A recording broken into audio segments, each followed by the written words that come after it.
G'day legends, welcome back to Beers and Breakevens, heading into round 8, Anzac Day, not too far away, so we will be getting this content out to you as quickly as we possibly can, a little bit earlier than usual for a big round of footy coming in. How good is Anzac weekend, Timmy? I love Anzac weekend, Roo, and an early drop of the podcast, mate, a bit like your Supercoach side. Normally you drop off later in the season, but an early drop this year.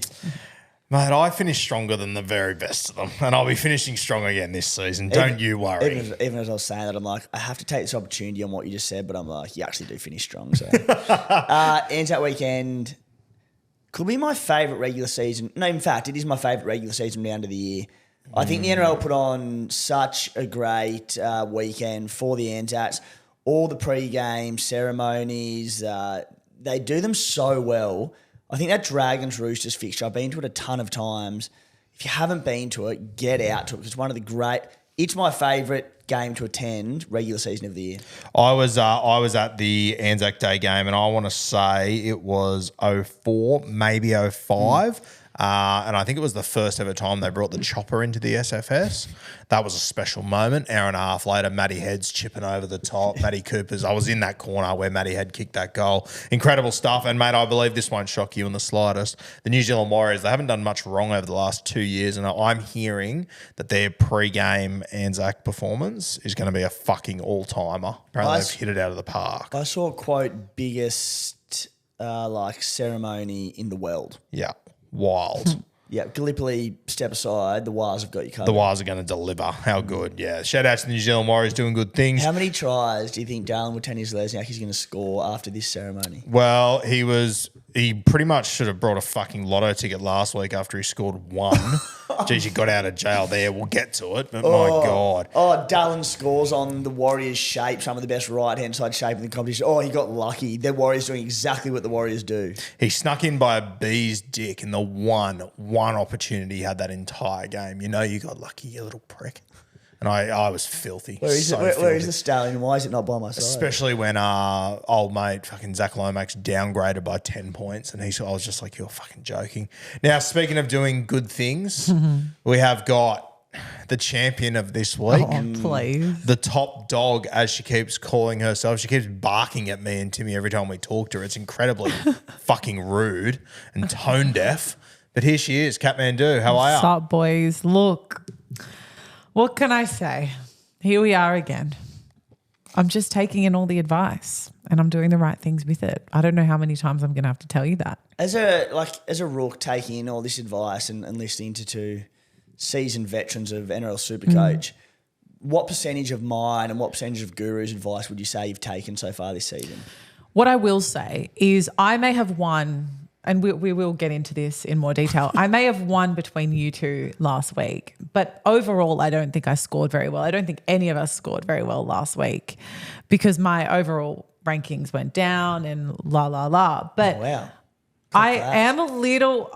I do think that both of you bring great knowledge to the table, but I'm a little bit disappointed at the trades that I made last week, and they were heavily influenced by you, Guru. Fair. Shock. What trades did you make last week? Well, I got rid of Bostock, and I already felt my gut was... Fuck, here we go. Here comes Nico Hindsight. Yeah, hit us with it. I said he was going to have 5 line Yeah. breaks. Did I not say, and it's on video, that I really struggled with the idea of getting rid of Bostock? There was a bit of an emotional connection there. I feel like we've ridden the waves of being new to the game together. You know, we're both young and excited. Lesson 1 in SuperCoach, Rook, back your gut. Yeah. And it's no hate to anyone, but Just Guru. It's a trade I wish I didn't make. Unfortunately, outside of myself, the CBA Centre of Excellence is built on excuses and fingers being pointed, Outside of myself, which he said. just kills me, absolutely kills me. Yeah, not bad, Kat, not bad. It is actually funny. She beat me and Tim in rank. We both won our about even clash. She lost hers this week. Yeah. So, Well, do you want me to dive into... Yes, hit us. I never know this result going in, so I'm excited. Yeah, because they have Guru status in the app. If we need to just clarify why I have to update them, it's because they have Guru status, so they can't. You're part of how many leagues? It's just so many.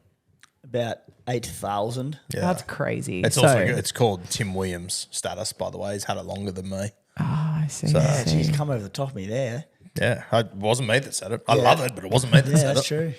So I have to update them on the About Even group. So that's obviously Timmy, Guru, Tom, Eddie, Tobler, Cody, you name it. So now there were some comments last week on how I just did not know who was who in this league. I have clarification now.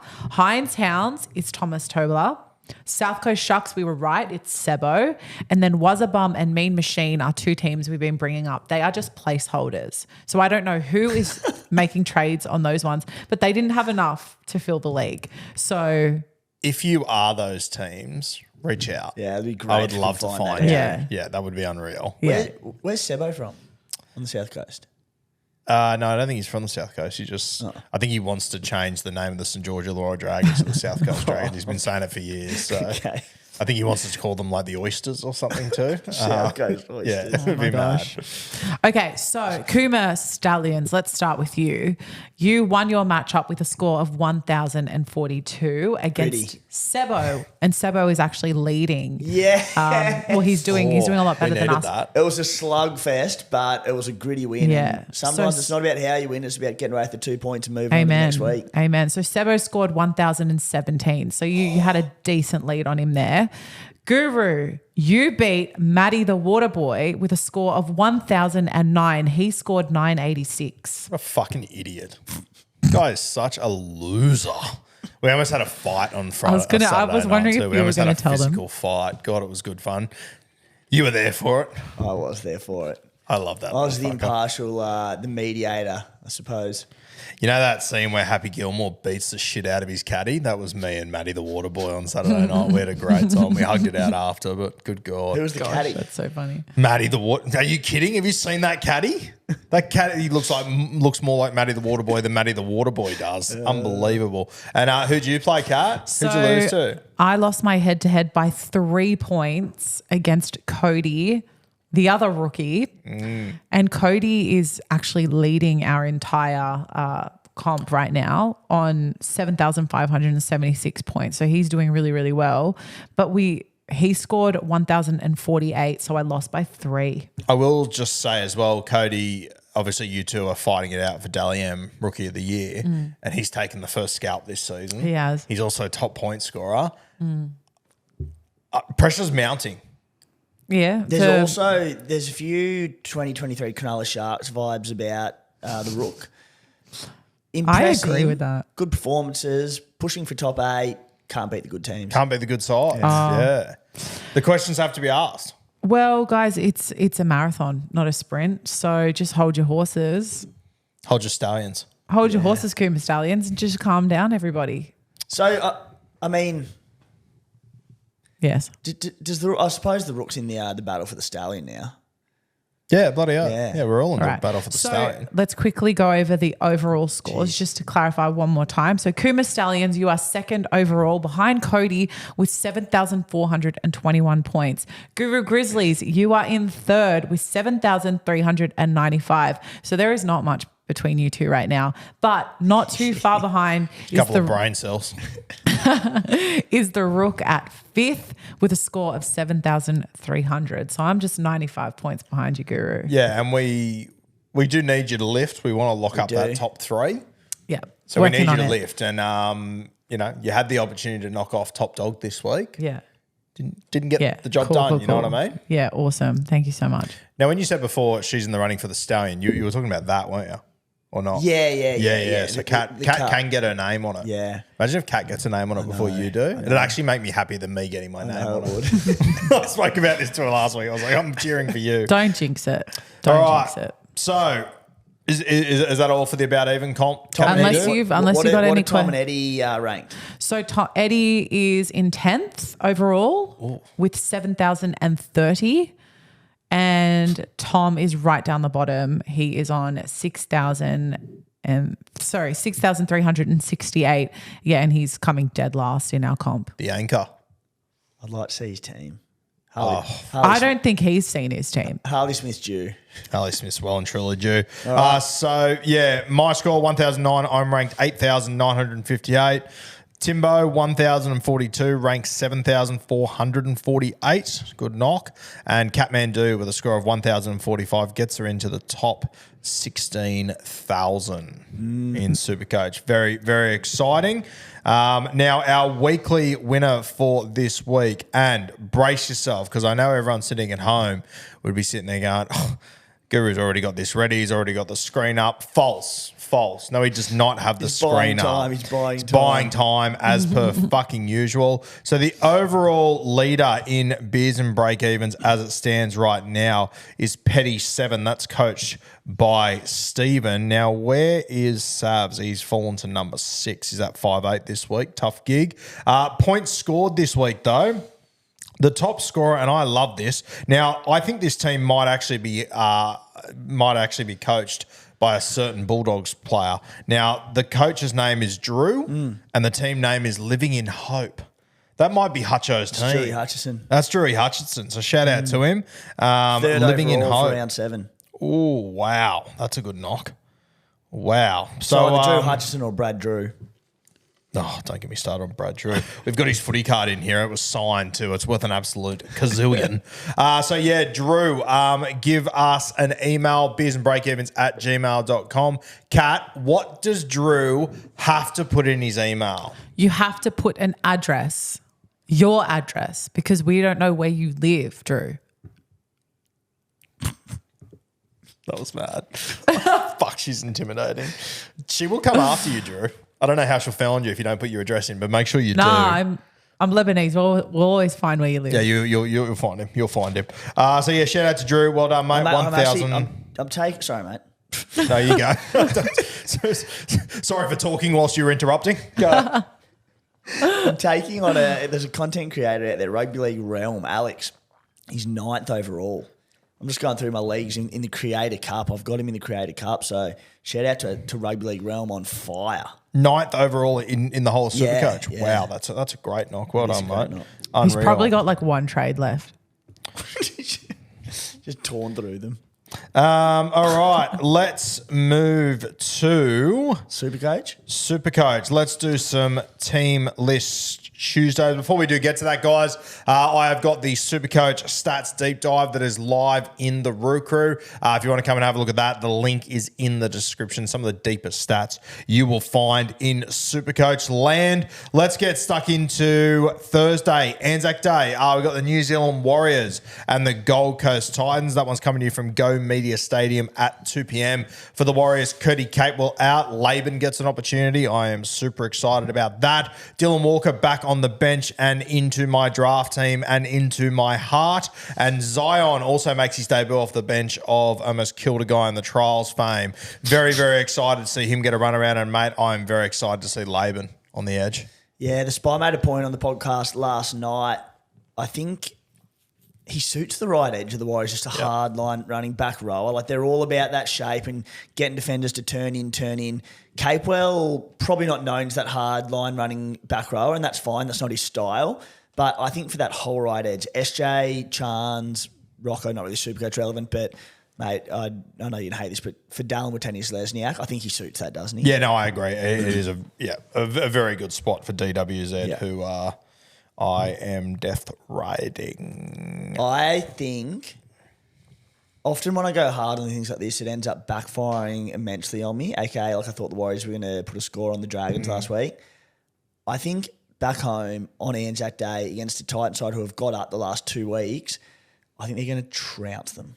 What do you reckon? Yeah, I don't disagree with you. Like the line was like, last time I checked, was about 12 or something. I'm like, please. Yeah, no, I agree with you. It's just the Anzac Day thing that makes me maybe the Titans get up for that. Maybe they get up for it, but everything on paper says to me the Warriors win fucking well. They're on a quick turnaround, the Titans. I think it's 5 days. Travelling over to New Zealand, I'm just like, bad day to be a Titan. Yeah, could be tough. Let's have a look at the Titans. Nothing to really touch on here that I noticed, mate. Fafita starting, Brimson at 1. Anything worth mentioning here? No. Dragons, Roosters, Allianz for a 5 p.m. for the Dragons. The only thing that I took from team list was that Jack Bird's on the extended. If he does come in, obviously Lomax will move back to the wing, but I'm not sure how much it really changes for Lomax realistically. I much prefer him. I don't know him. I'd much prefer him on the wing. I know he was unreal at centre last week, but he'll have more carries if anything. And just easier tries, just those tip-ons on the end of the line. Yeah, for sure. But I mean, mate, like I'm actually not sure if it does matter that much to him, to be honest with you. Like even last week, like he still had 31 in base. He's had 31 or 32 in base in 4 of the last 5 weeks too. Like he still just goes looking for the football. Yeah. I understand current Lomax is a bit of a different beast to recent years, but we do talk about history a lot, and at centre, he's been a 60 to 65 average player. He's erupted on the wing. Yeah, fair. For the Roosters, Dom Young comes back in. Suoli moves to centre. Walker at 7. Connor Watson at 14. Anything with that Chook side, mate? Nah. Storm v Bunnies. That's at Amy Park, 7:50 p.m. I said to Kat they'd want to have some Amy insurance going down there to Melbourne. Could get brutal down there. Did you get a laugh or not? Yep, didn't get one this morning. She's not happy. Melbourne Storm 1-17. Chan holds his spot on the bench. Thank God. Little bit of Bicky. Quick one on Chan on the weekend. Played mid 20 minutes, 5 runs, 6 tackle breaks in the line break. Thank you. Yeah, we'll take it. At least we got a bit of cash out of him. Like if you can go right and get even 30 to 40 this week, we'll get that. 70 to 100K, worst case, something. Yeah, we'll take it, 100%. For the Bunnies, Gagai returns on the wing. We were sitting here looking at team list yesterday, and Kat actually jumped up like a Toyota ad when Gagai was named on the wing. That's grim. Very exciting. Remember that, Kat? There's a lot of stuff just being thrown around right now about me. Also, Jai Arrow on the bench, which is huge for South Sydney. Damien Cook obviously starting as well. Anything for that side, Timbo? Nothing there, mate. Just good to hear that young Cookie's gone back and worked on his game over the bye. Yeah, it must have impressed during the bye round. Must have had a good attitude and worked his way back. The New South Wales incumbent number 9, he's worked his way back into this team, so it's a credit to Cookie. Yeah, it must have been very impressive at the cafe at Heffron over the bye round. Friday footy, 8 p.m, the late game. No early game on Friday. We've got the Eels and the Manly Seagulls. More so the Manly Seagulls v the Eels at 4 Pines Park. For the Eels, Sanders makes his debut at 5'8". Very exciting. Sevo on the wing. Madison on the edge. No Bryce Cartwright. A bit of a kick in the dick here with Brendan Hands on the bench for Lussick owners. Guys dropped there. Assie, Russell and Blaze Talangi. What'd you take from that Eel side, mate? 2 things. Number 1, do you think Cardi was kicked in the arse? He's been unreal the last season and a half. He was so bad in Darwin. Yeah, he wasn't in the squad at all, was he? Has he been named in New South Wales Cup? I'll have a look whilst you have a chat about that side. Yeah, no, I'm not sure. Whether or not that'd be warranted on Cartwright, I don't know, because as I said, he's been so good for so long, but he didn't want to be there in Darwin. The old heat got to him a bit. I loved watching the chip over top. No, he hasn't been named in reserve grade either, so I would assume he's injured. Yeah. Or something's going on there. I don't know. Been a weird season for Cardi. Yeah. The other one, mate, Ethan Sanders. Do we think... So, Dill Brown went to the right last week, didn't look comfortable, not good, even when he scored his try. He was playing on the left side of the field. Do you know what side Sanders plays? Are we expecting Brown to go back to the left? I'm hoping so. I think Sanders will play halfback. Yeah. Is my personal opinion. I think they've just named him at 6, take a bit of pressure off. But yeah, I think you'll see Dill Brown slip back into his usual. Yeah, unless Sanders is an out-and-out left side player, which would be rare if he has to do it, you'd think it would be Brown back on the left, which I much prefer for him. Yeah, I much prefer and that. for Sean Lane as well. And Sanders officially heading to the Canberra Raiders next year. Wasn't that a weird one that took so long? In saying that, don't go the early crow. I'm a bit nervous because there's this new 10-day cooling off period where he's informed them of it and they have 10 days to basically have a response. I don't know if it's because he's a club junior or what it is, but the fact that he's now been named this week, if he comes out and kills it, I expect him to go to the Raiders, but if he kills it this weekend... if I'm Ethan Sanders, mate, I would take a lot out of that. The Canberra Raiders have wanted me for a long time, and Parramatta, he is their 4th choice ball player. So I'd be going to the nation's capital personally. 4th. Well, they went for Blaze. Then they went for this season. Like they had the opportunity to pick him 3 weeks ago if they wanted to. They picked everyone but him until now. Without going on too long about not overly Supercoach relevant stuff, I thought our boy Darren Arcee getting dropped was like, really? They were quite good the week before. It was one off week. The whole team was terrible. It wasn't his fault. Anyway. Yeah. He also had a HIA and missed. Yeah, so I don't know. Bit of a weird one. For the Manly Seagulls, a couple of forwards return, LEA and Nathan Brown. Very, very good for the Manly Seagulls, starting to head back to their full strength side now. Anything to touch on there, mate? No. Super Saturday, Tigers, Brisbane, 5:30 from Campbelltown. For the Tigers, we've got, I was going to say the young fella, but he's not that young. Alamolo, I'm not sure how you pronounce his name. Apologies. He's going to be making his NRL debut on the wing. Obviously was a Rookie of the Year in Super Rugby a couple of years ago. So an interesting watch. I had a look at his New South Wales Cup stats. I don't think the workload's probably there for us to be interested, nor am I confident he's safe. Mate, the big talking point, I gave him a rap galore on Monday on Bloke. Finu named on the edge. Very interesting. Mate, there's a lot of super coaches out there who threw out an SOS this week saying, save my front row. He might be it. Dual 2RF front row forward. There are a lot out there, myself included, Spy included, running 3 Bulldogs middle front rowers. Have you got 3 of them? Yeah, so Curran, Farmasili, Hughes. Fuck that. Yeah, right. Well, and it's good that, like, Curran's going great guns. Yeah. Hughes is making a ton of money. Farmasili, yeah, sure. Yeah. Just tough this week, I mean. Yeah, so I'm covered because of Josh Kerr. Yeah. So I was selling Josh Kerr last week, and then when I saw that, I was like, oh shit, I need to cover myself. So it did backfire in a lot of ways because it meant I had to sell Jack Bostock, who I was going to hold for another week, so out. But it does mean this week that I've currently got Kerr at 2RF, so I can just switch him and Curran, so I'm covered.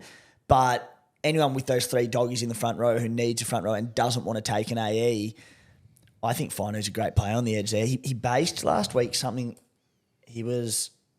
Let me get it up. He based 49 in 59 minutes last week against Penrith. Yeah. I think he's a good buy. Very good player, man. He's been a great signing for them. Johnny Bateman moves into the 13. Fanua Bolle returns to the bench. For the Brisbane Broncos, Arthurs moves to centre. Selwyn Cobbo out this week along with Ezra Mam. Sounds like they'll both be back next week, though. Mariner returns on the sting, so you would have to assume then that Corey Oates' time is just about up. Adam Reynolds at halfback, Payne Haas in the front row, Pierre Cura on the edge. That Brisbane side starting to really take shape again, Timber. Well, if those other 2 boys return next week, they're full strength, aren't they?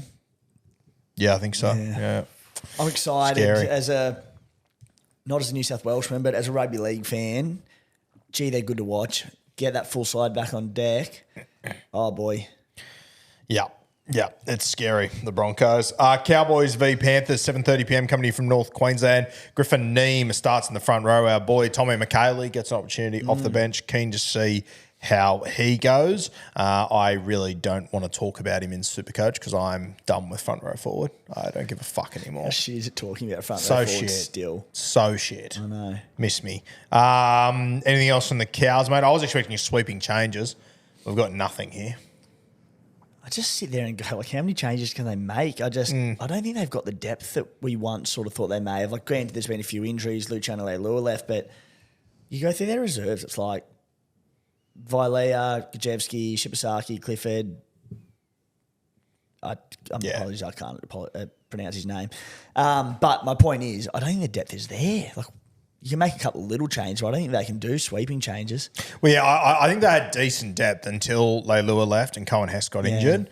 And then your McIntyres and all that all of a sudden just became regular first graders, which made it tough. For the Panthers, Taylor May returns at centre, thank goodness. Alamotti goes back to the extended, and this halfback comes in who is a good player. Anything else on the Panthers, Timbo? Do you still have Taylor May? Yep.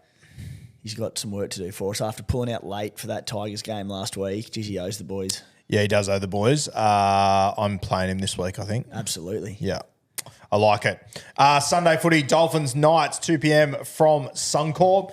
Dolphins, nothing to really touch on here, Supercoach-wise. Worth noting Connolly, Lemuelu, he's on the extended, but even that, not overly relevant for the Knights. Armstrong at fullback, Gagai centre. Just going to put a little warning out to all of you. Armstrong, people that are considering him, I reckon that Fletcher Sharp, who's out with a hammy at the moment, when he returns, I reckon he's every chance to come into first grade. So beware. And I'll tell you what'll be funny to me, and I was saying to Kate yesterday, it might be my favourite bit of content ever.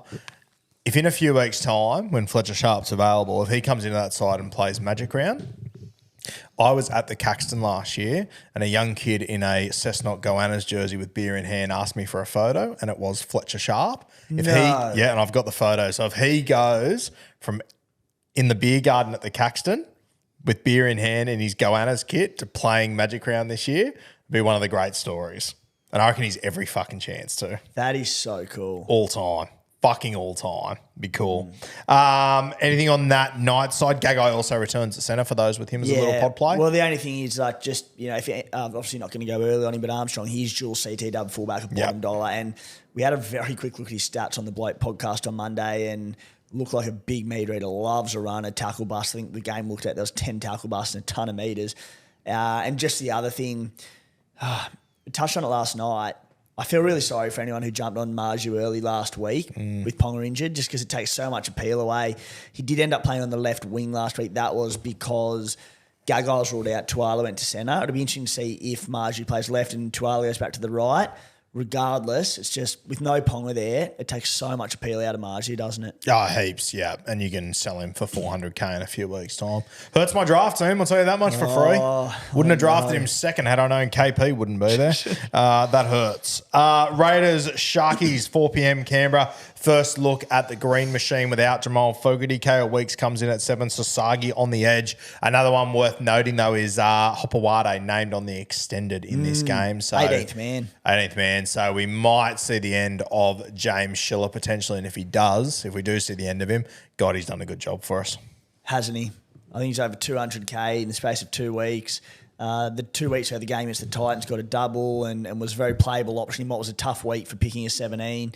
So he's done a job, but yeah, he could potentially drop out this week, if not this week, next. So make plans to get him out. Yeah, he'll be a real silent MVP of the Gurus Grizzlies when we look back on season 2024.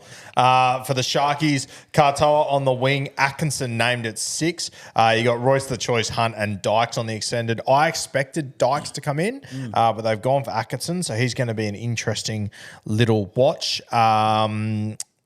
Is the Braden Trindle moves over the weekend some of the most boneheaded of all time, or what? I really like Trindle as well. Love Trindle. Dumb, and the Sharks are firing. You're in top form. Just so disappointed. Yeah, fuck. He waits so patiently for 4 years to get an opportunity. Gets it, grasps it, top of the table. Yep. And it's gone. And it's gone. And I mean, for me, it's just inexcusable. There is $15 fucking lifts in your phone from wherever you are. It's bizarre. Yeah. SuperCoach, Prince Nico, come on down. Yeah, it's huge for Nico. It's massive for Nico. If you're someone that, if you moved off Nico a few weeks ago and you moved off Cleary, and you don't have either of them, you have got to fucking pull it together. You got to at least get one of them, and I'd find a way to get both of them. Tell you what makes it worse. This week, I would not be selling Sean Johnson against the Titans. I think it's a great matchup. So you're probably going to have to go without for another week. Don't get me wrong. I think Sean Johnson's an amazing hold against the Titans and couldn't score big, but you're probably not going to own one, if not two of them. Yeah. Very interesting few weeks coming up. All right. Blue Wealth Property, Wednesday, the 1st of May. How to pay off your mortgage with an investment property. That one's live at Sydney Olympic Park and via the webinar, 6:30 p.m. in the room, 7 p.m. online. Got a mortgage? Learn how an investment property can help you pay it off quicker, something your mum and dad didn't tell you about because they didn't know. Then we've got the little Larry Emder that Blue Wealth Property are putting on. This is over 3 nights. And shout out to the great Josh Starling of tackled Licky and knocked the ball out of his hands in the Toyota Cup. One of the great moments of all time. Who sprayed me over the weekend, who watches the show every week. So shout out to Starlo, one of the greats, who sprayed me on the weekend for my pronunciation of all these country towns, which rattled the shit out of me. So as the city slicker, I might hand over to you. Alrighty, mate. That's come out of nowhere, but how do you pronounce it? Orange, Tuesday the 7th Orange. of May. Orange, Tuesday the 7th of May at the one that he roasted you for is one that I also do not know. Hotel Cannibalis, 6:30 p.m. What an idiot. Bathurst on Wednesday the 8th of May. The Bathurst Panthers, the mighty Bathurst Panthers, 6:30 p.m. and Dubbo Thursday the 9th of May, I should say. Western Plains Cultural Centre at 6:30 p.m. Get around it. So that's learn everything you need to know about building wealth through property and how Blue Wealth use a research process to identify the best investments for your financial future. That's the Blue Wealth Property Rural Road Show. Shout out to Josh Starling once again, one of the greats. Now we have got also Wednesday the 15th of May, we've got Wealth Through Property live in Melbourne. It was on the next page, really threw me. Wednesday the 15th of May, Wealth Through Property live in Melbourne, the Crown Promenade South Bank. And you can find all the links in the description. Let's have a look at Timmy's Stat Deep Dive this week. You introduce the player, mate? This is how this works. Oh, sorry. Okay. Braden Bailey. Who the fuck is writing this? Jaden Bailey is going to be our first guy we're going to talk about. Jeez, you dicked me there. Take it away, kid. Braden Bailey. It's like when you made me say Sea Eagles versus Manly. Braden Jaley. All right, take us away on Jaden Bailey because I am making a hooker trade this week. He's not the one I'm looking at, but you told me pre-show you're going to try and convince me. Yeah. So do your thing. So obviously injury interrupted a few seasons. So he started very cheap this year and then came back from his lengthy injury layoff in reduced minutes. Back to 80 minutes last week. 48 points in 80 minutes with 48 in base. So entirely work rate. Okay, numbers, not mesmerising by any means. 337K, break even of 14. I went back and had a look at the 2 games last season. The Brayley, obviously a small sample size on this one, but we work with what we've got. 2 games last season without Kalen Ponga. Before Brayley got injured, he had scores of 50 and 56, also almost entirely in base. In 2022, Brayley played 5 games in a row late in the season without Kalen Ponga. In this time, he had a 5-round average of 70 points with 48 base and a few attacking stats to boot. Go back to 2021. He averaged 59 points in 22 games in the season. He averaged 58 points in 2022 in 8 games. So I just think back to an 80-minute player at the price. I'm not expecting Jaden Bailey to set the world alight, but if he maintains that 80-minute role, I think you've got a bloke who can make 150 to 200K. Let's be more conservative, 120 to 150K. He plays round 13, so great early buy coverage. I think he's a pretty reliable second hooker option. Lots of people are looking to get rid of Danny Levi this week, myself included. And then there's Joey Lussick with Hands on the bench. I think he's break-even. Lussick is about 14, but if Hands eats into his minutes this week, as you'd expect, he could be a sell next week. So Brayley becomes a very viable option. And I think the biggest thing as well, with no Kalen Ponga there, I just think he's going to increase his running game and his output in attack because there's all of a sudden not a lot of creative strike weapons. So I like him as a buy. Yeah, fair shout. I was just having a look at our SuperCoach stats for hooker in the Roo crew, and I actually had a look at his draw over the next few weeks and thought, geez, that looks pretty nice. They've actually got him ranked here as the 16th best draw for hookers over the next few weeks, but there is a lot of context that you need to take into that and whatnot. Mate, I am looking at Wade Egan. He's probably the one that I don't know, I've just got a bit of a hard on for Wade Egan at the moment, so seriously considering him, but I can see the merit. I can 100% see the merit in Jaden Bailey.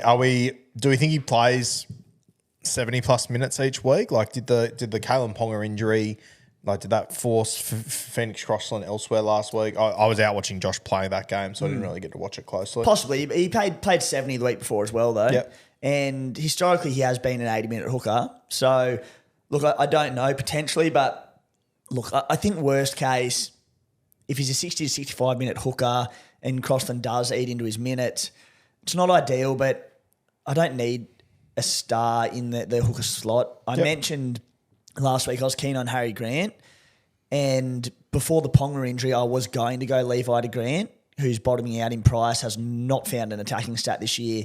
But I've got Robson there, so look, I'm sort of looking at just going, you know what, I don't really want to play my second hooker. So I'm happy for just to have a bloke who's going to plug a hole there and do a job. Yeah, interesting. Let me ask you this, mate. Do you think, based on how we've gone so far this year, do you think that Harry Grant still ends up being the number one hooker? On average, yes. Yeah. Okay. Total points, hard to say because of the origin period and because the Melbourne are flying and going well. Does he miss out on games? Does he get early showers? I still think he's the top averaging hooker, yes. He's 60 this season. He's had like one try. No, sorry, I don't think he hasn't scored. He has one try, it's just one try contribution. I don't think he has a line break. They're going to start coming. He's too good. Yeah. Yeah, and you have a look at, where Harry Grant is right now. He's averaging 59 with literally one attacking start. Reece Robson's the top averaging hooker at the moment, 69.9, and I think he scored a few tries in the first few weeks and a couple of hundreds and whatnot. So it's going to be interesting. So Robson, yeah, he had just the one try, surprisingly, but 4 or 5 try assists, and he's averaging 9 points more. So it's like, yeah. On Egan. By the way, just on Wade Egan, you're staring straight at the devil's dick there. 666,000 with an average, and he scored 66 last week. You almost have to. I know I will, but I like the Egan play. Brayley, 330k cheaper. To a lot of, in your words, bicky. It is a lot of bicky, yep, and it is something for me to seriously consider this week. But I don't know. I'm a big Wade Egan guy. Fuck, he's been scoring well the last few weeks. He's sort of flown under my radar a little bit, to be honest. Hasn't missed a minute the last 4 weeks either. And you look at his season average, that's taken down by 34 points in 34 minutes in round 1 where HIA injury, I can't remember, but then missed 2 weeks. So you look at his last 4 rounds, looks like he's averaging early 70s in that period, so mid-70s. 69, 88, 78, 66 the last 4 weeks with a Titans game coming this week. I think the other thing to consider when you're talking about hookers too is that Harry Grant, I think his run over the next few weeks is pretty delicious. It's very good.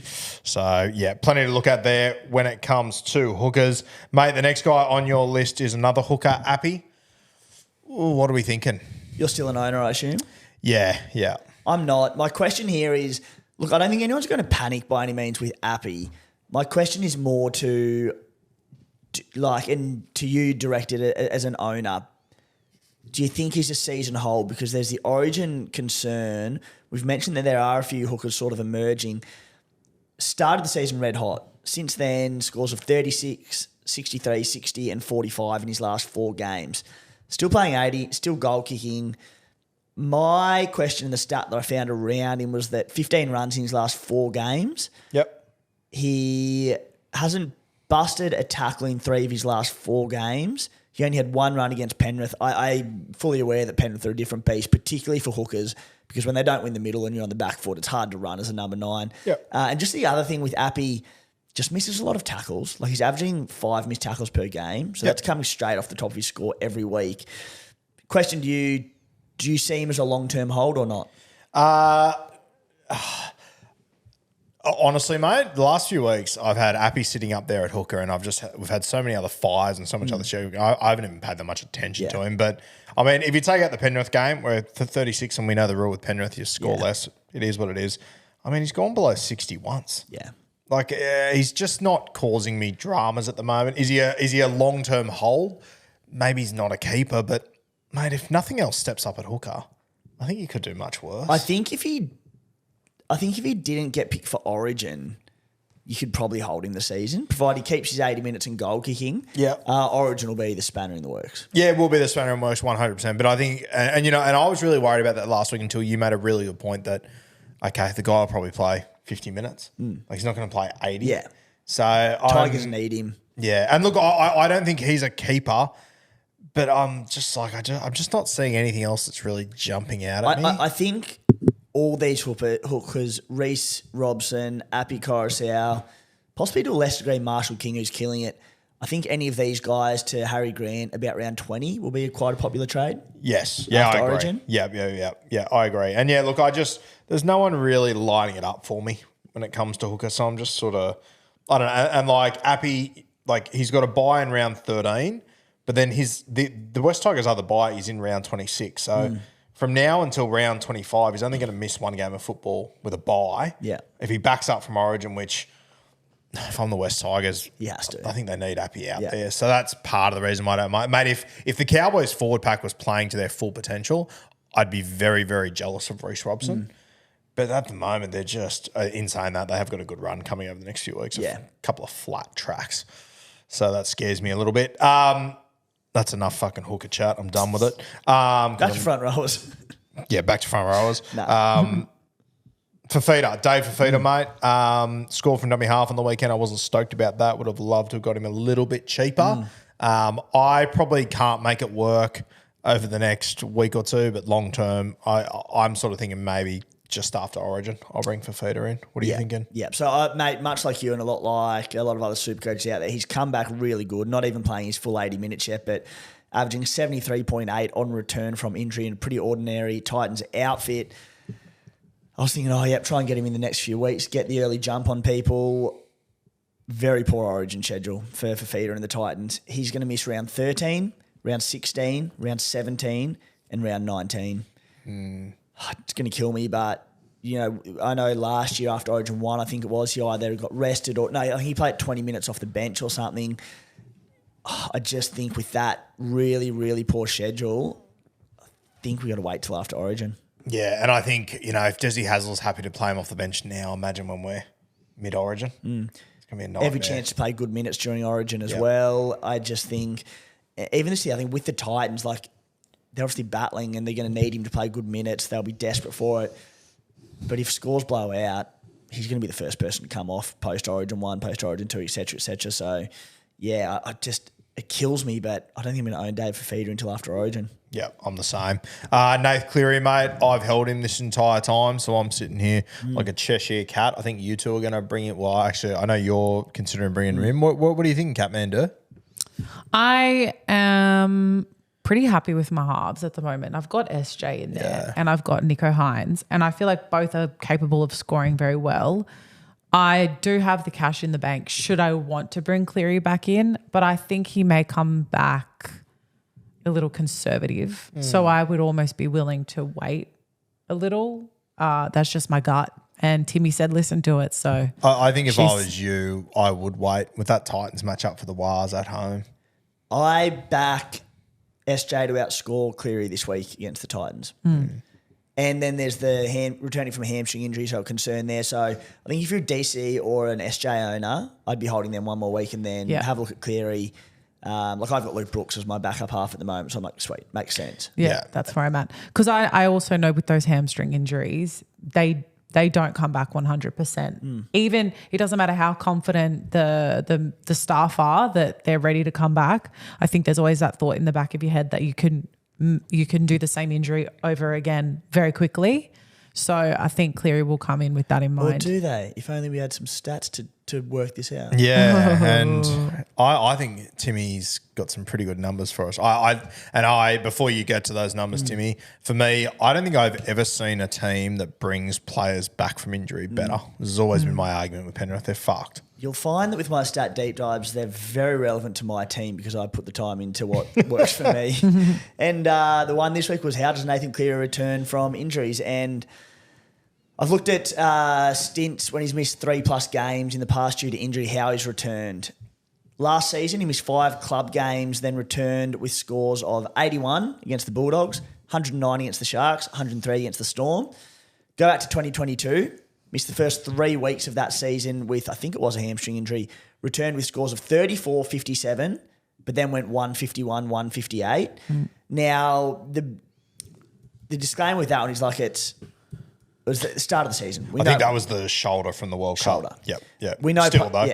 But we know players start slow at the start of the season, particularly spine players, halfbacks. So willing to look past that one a little bit now that we are up to round 8. But then went 151, 158.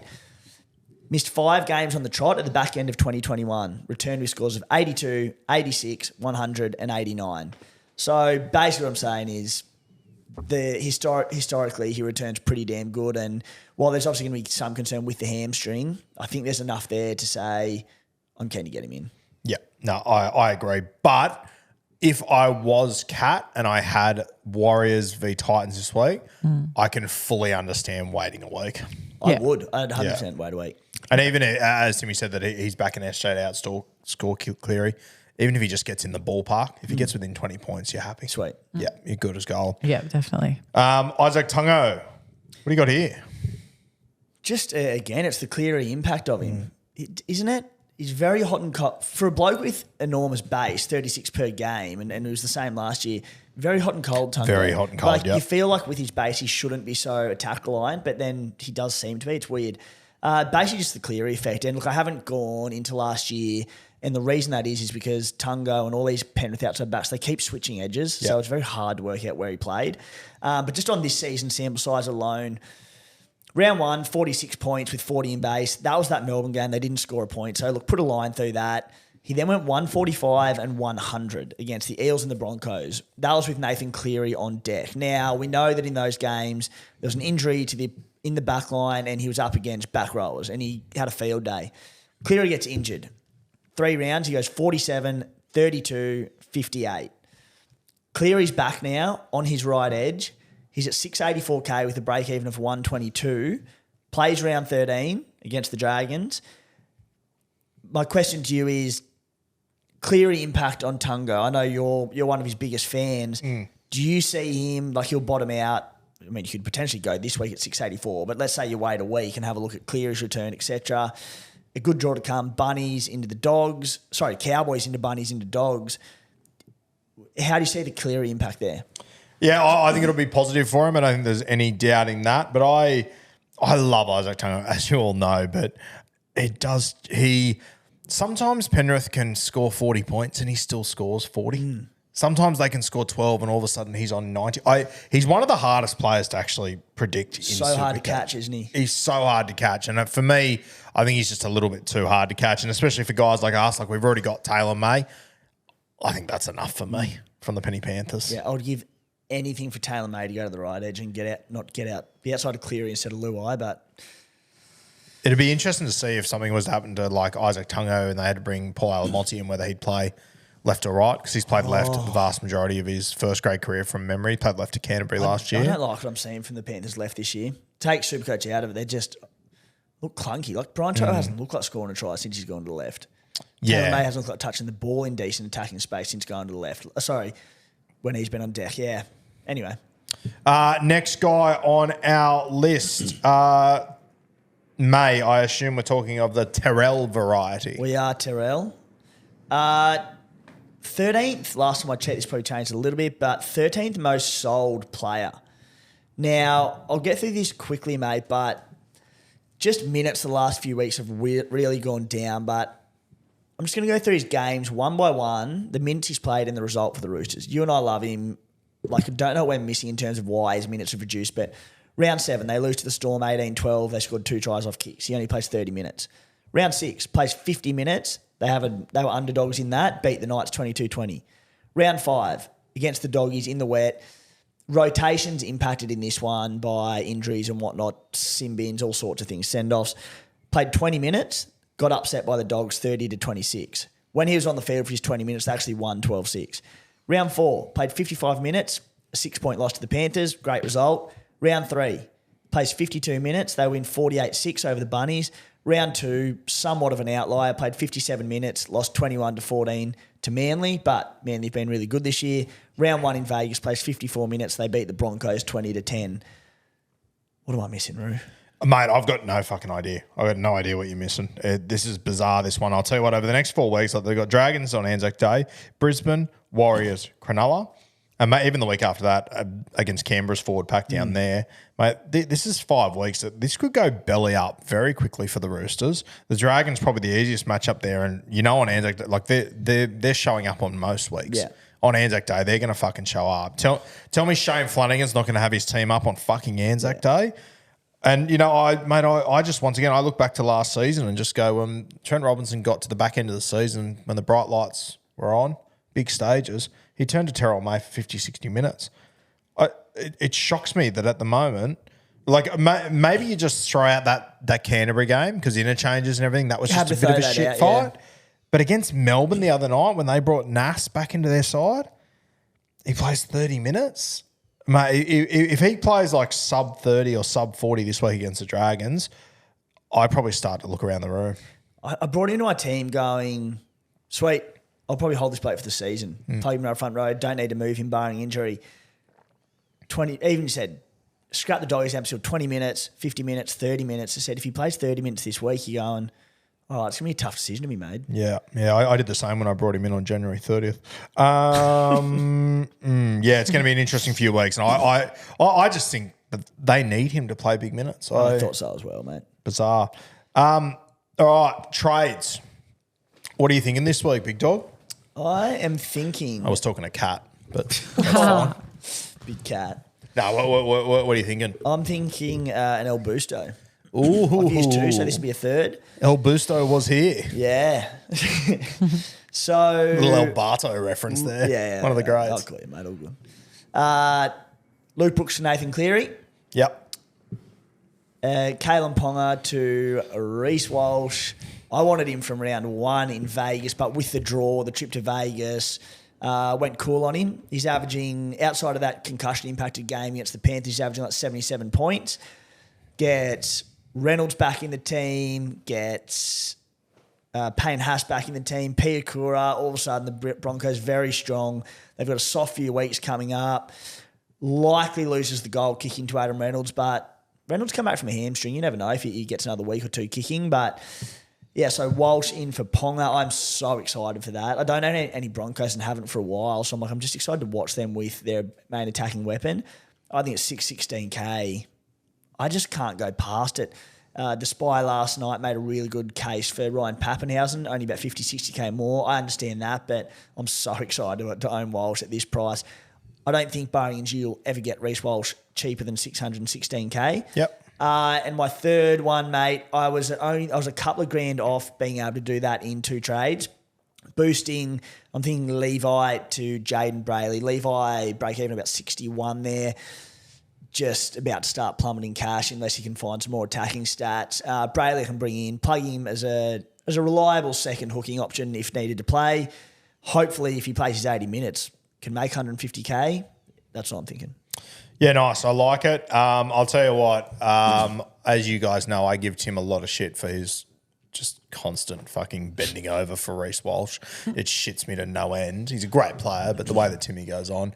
But I'll tell you what, on Saturday night, we got to sit back and we got to watch Reece Walsh absolutely dry fuck Timmy's Canberra Raiders. And for just a split second there, just sit next to Timmy and listening to him, it just reminded me that he's a true New South Welshman.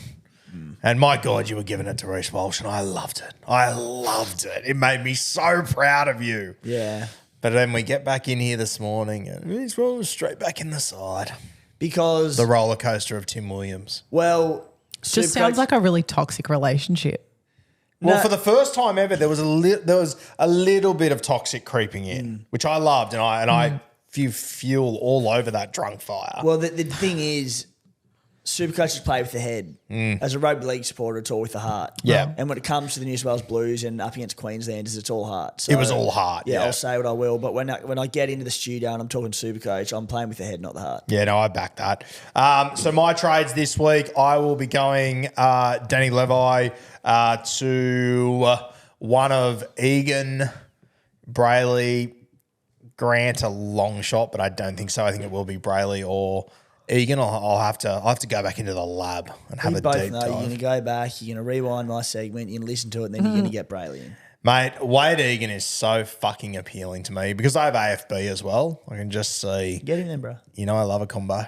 I know you love a combo. So I'll be looking at those two, and I think Egan might be better content too. So we'll see. I have to make a decision on that. The only thing stopping you from bat flipping and getting Brayley is your love of content. Yeah, and pride. Pride. A heap of pride. Speaking of combos, the content pride combo. Like white and rice. The other one that I'll be making, and this one's a little bit controversial, I'm going to go Kalen Ponga. I'm going to trade him out. I'm going to move Iro down to fullback, and I'm actually going to grab Simi Sasagi. Now, my thinking is at 219K, not sure when Elliot Whitehead returns. We're trying to get some mail on that. If only we knew someone in the nation's capital. We are trying to get some mail on that. Now, Simi Sasagi plays this week, -40 break even, I believe it is. He's going to make a little bit of bicky. And hopefully Elliot Whitehead doesn't come back next week. Even if Whitehead does, I personally think Simi Sasagi, because of the way that Ricky Stewart does his bench and whatnot, with already the one hooker, I think Simi Sasagi falls out of the side completely. So I would almost use it as enough in my CTWs. So that's my thinking there. Free up a heap of cash. It means that the week after that, I'll be coming in with about 400K in my bank to make a move on Ethan Strange or James Schiller, whichever one I want. I can move them to, my plan is to let Scott Drinkwater play the Panthers this week and score his 30, drop a heap of cash, then I'm going to go to Drinky next week. Yeah. Could drop about 100K, Drinky, every chance that he does. On Sasagi, yeah, it's just Whitehead related. And I think you're right with because they've got so many really good bench middles. Emre Gula's not making the side at the moment. Yeah, it's crazy. Yeah. And then that dual hooking rotation as well. It might be hard for Sasagi to start. The thing is now they've got KO Weeks coming in who's like question marks, going to be big question marks around his defence. Elliot Whitehead, a really, really good edge defender and communicator. Yep. I think they'll want him next to him. So I can see Whitehead coming in and potentially starting and playing decent minutes there. We'll hopefully get some mail and confirmation. As you said, Sasagi could drop out entirely. The other thing with Sasagi, currently available at CT Dub, which is pretty crazy. When round 12 dual position updates come in, he'll have played 3 games on the edge, so he'll get his dual 2RF CT Dub. So you'll have that as well.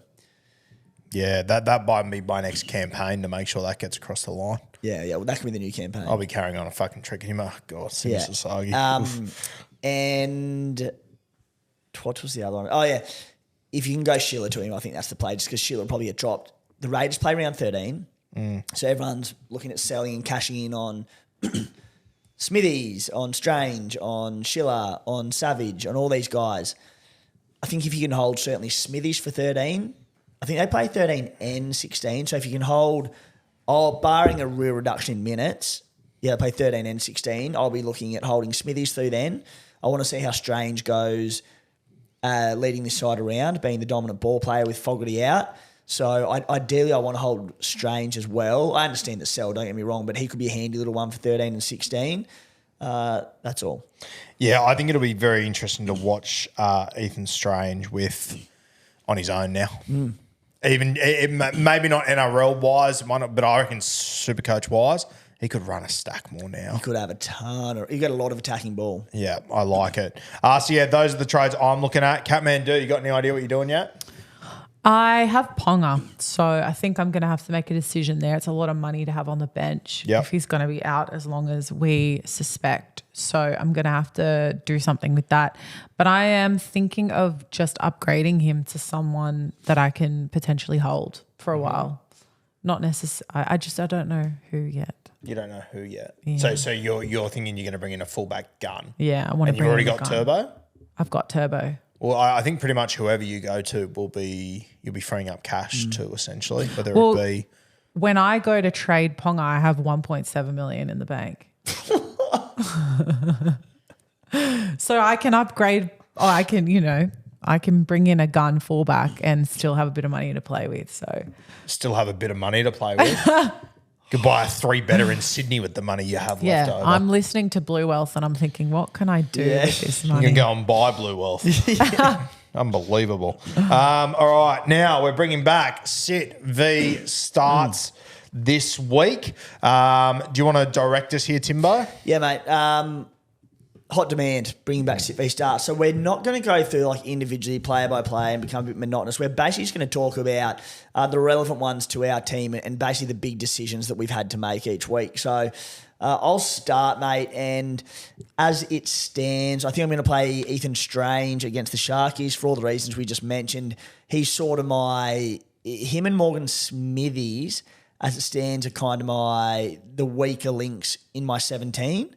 The rest of them, I'm very content with being a strong 17. I'm playing Taylor May up against the Cowboys in my CT dub as well. So the ones that I'm sitting, I've got Josh Curran on the bye, so that leaves me down a gun, but not playing Schiller, not a chance in the world. Not playing Joe Chan. Jaden Brayley's the other sit that I'll have. So I could potentially play Brayley over Smithies, but I just think going down to the capital, I think Smithies played fewer minutes last week because the game was out of hand and Stewart saw it as a chance to give him fewer minutes. I think he goes back to big minutes this week and happily play him. So, yeah, that's where I'm sitting. And then, another questionable one there, but certainly playing Sean Lane in my team as well. Yeah, mine's pretty straightforward this week, to be honest with you, mate. I'm going to have two good hookers. My God. Put a fork in me. The kid's done. So I'm probably going to play Appy and Wade or Jaden Brayley. If I go Wade, I'll definitely be playing him. And then my bench will be Cleary, probably Galvin. And I've got Iro at fullback as well this week, so I'll play him as a reserve. Just playing Galvin, Iro. So my bench will be Cleary, Galvin, Iro, and then probably Appy. Finay Fuiaki against Penrith, no thank you. Chan off the bench, no thank you. Strange is the next one that I would consider. It'll probably come down to Strange or Galvin, I would say. I'm playing Taylor May on my starting side. So, yeah, we'll come down to either Strange or Galvin. Playing Smithies? Yeah, I sort of have to on my 2RF. Curran's got the bye. Finay Fuiaki against Penrith and Joe Chan off the bench. So, yeah, I think I'm happy to play Smithies. You happy with Galvin v Broncos over Strange v Sharks at home? That's the decision I've got to make. That's the one I've got to make. What are you leaning towards? I was my gut feel was Galvin, to be honest with you. But, yeah, I don't know. Strange. I actually didn't think I'd have to make this decision. But it's almost a coin flip job. I personally, I've got the same decision, and Broncos defensively so good. Yeah. Galvin will get peppered. So the other one that I was looking at, I've also got Xavier Willison, but with Payne Haas back, I'm not sure if he gets minutes this week. So, and I think when I do sit me starts, I do my best. Like, it's not a decade ago, SuperCoach. Chase the upside. Yeah. Yeah. So, yeah, that'll be exciting for me, though. Willison's been a long hold. Hopefully trade him for $400K next week for someone. Finally move Curran up to the front row forward, which will be exciting. You'll be laughing if you can jag another attacking stat in a 70-odd score. It would be great. Would be unreal. That was the cutest sneeze. It's like when Bambi sneezes. I don't know if that came across on the microphone, That was but great.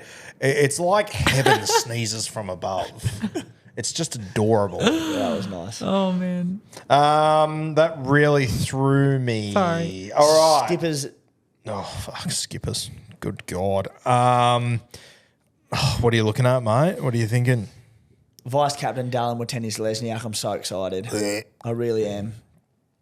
If the Titans don't show up for this, it could be a bloodbath. Yeah. Dallin's going to have a field day. So Dallin, and then my captain. Tell the other thing. Dallin does go mad in the first game of the round. And tweak my trades a little bit and trade out Josh Kerr because I held him anyway. Captain Tom Trbojevic. I was tossing. I'm still tempted by Reece Walsh, but I'm thinking Tommy Turbo against the Eels. Great. Another week hiding behind the lounge. That'll be fun. I am thinking VC. I've got a feeling Lomax goes good. Anzac Day. I'm tossing up him as a VC. Talk to me.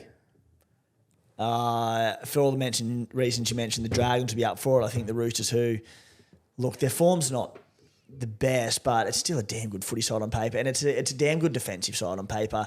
So I just think I like him more as a VC on the wing, just because if he can jag an easy try or two from just backline movements, that's where you can get his 130 plus where you would loop. Yep. I just think it's centre in a tough matchup.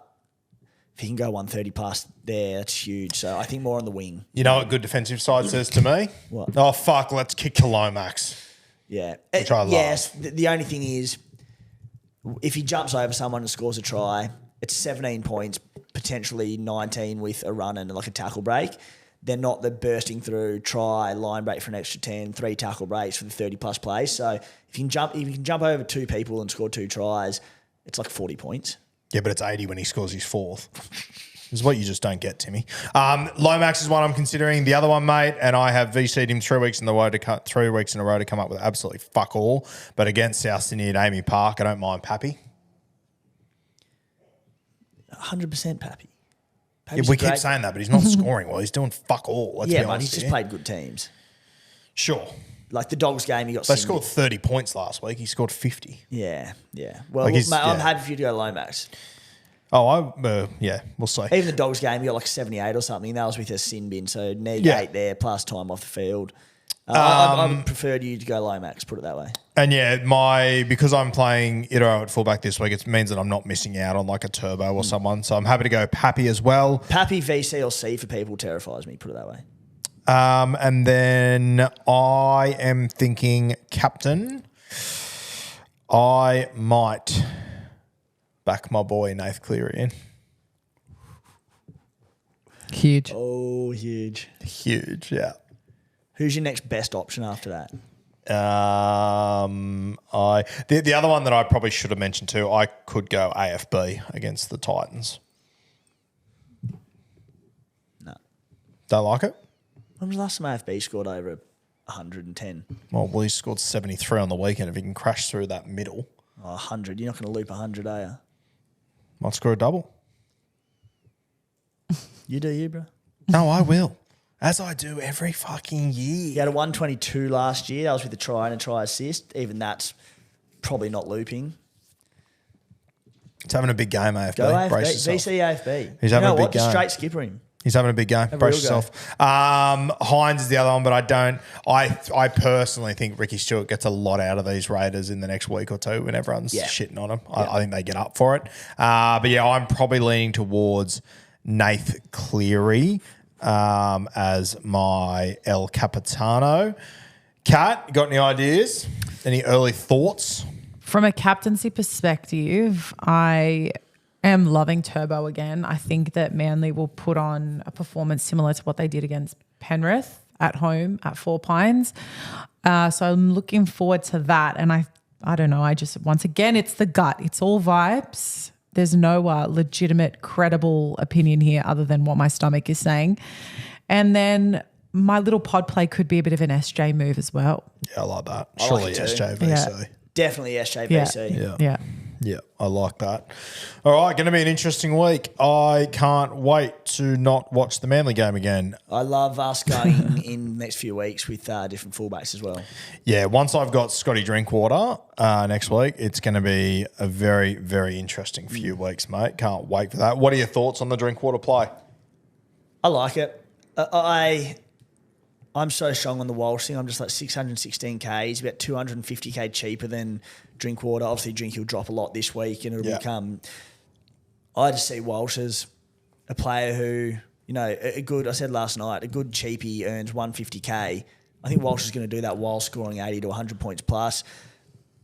The Drinky play could pay off big time because that draw is so soft after this week. Yeah.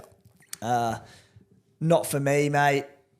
But I can see myself going like Walsh to Drinky in 3 or 4 weeks just before Origin. But I can see why you're doing it. But I think it's a no-brainer with Walsh. Yeah, fair, yeah. So it takes on Penrith this week with a break-even of 156. So he'll get very cheap next week. Then they've got Dolphins, Titans, South Sydney, Tigers, Roosters, and they don't have a bye until round 16. And I don't believe Drinky plays Origin. So I like it. Very, very interesting. Okay, are we done, Timbo? We are, mate. All done and dusted. Thanks for joining us once again on Beers and Breakevens. What did you talk about last night?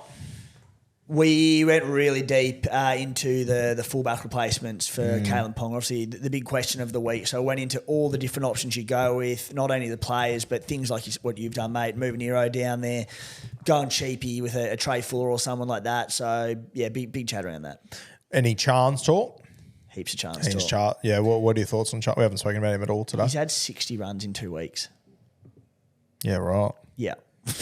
I've had 60 runs in 30 years. It's not a bad knock.